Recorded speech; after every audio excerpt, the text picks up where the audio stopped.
How do you feel about nuclear energy then, which doesn't give out carbon emissions? So it's really interesting. When I did an internship in the European Commission working on energy policy, and when I arrived, I was passionate about climate change, and I was agnostic about technology. I was interested in all technologies and how they deployed.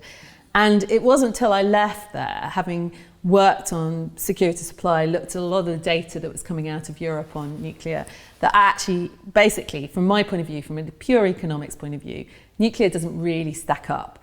It's a big lever that governments like. It makes them feel confident about the future. But it's only governments who have a lot of money who can afford nuclear. The nuclear waste clear-up is hugely expensive, and most of the time the investors will not invest in nuclear without a government underwriting the future costs of the waste disposal. I just think it's too expensive. I also think it's not very flexible. People continually talk about the amount of power it produces and how it produces power. But actually what you need is somebody to take, you can't switch them up and down. So they're not flexible plant at all. All right. And so if demand goes down, you have too much power and you have to sell it somewhere else.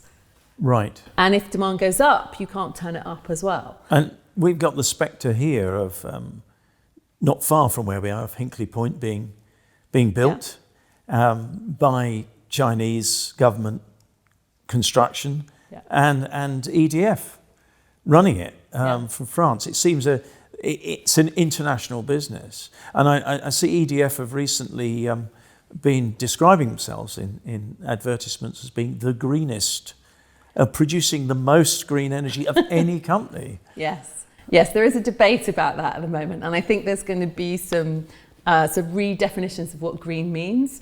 So they count nuclear obviously as green, and they have a bit of solar and a bit of wind as well. Yeah.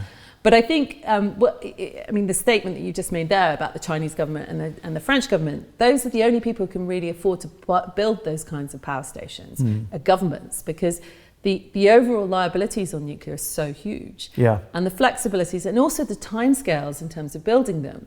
I mean, in the same period that we've been building Hinkley, I can't remember, it was Vincent Riveras, who was the CEO of EDF at the time, said that we were going to be eating our Christmas dinner off Hinkley Point. I think it was in the 90s, maybe it was 2000, I can't remember.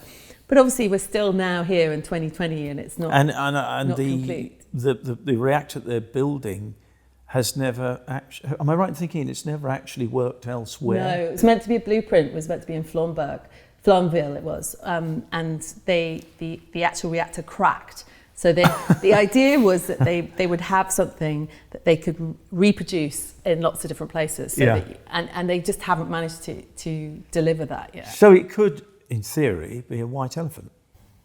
Potentially. Right. Potentially.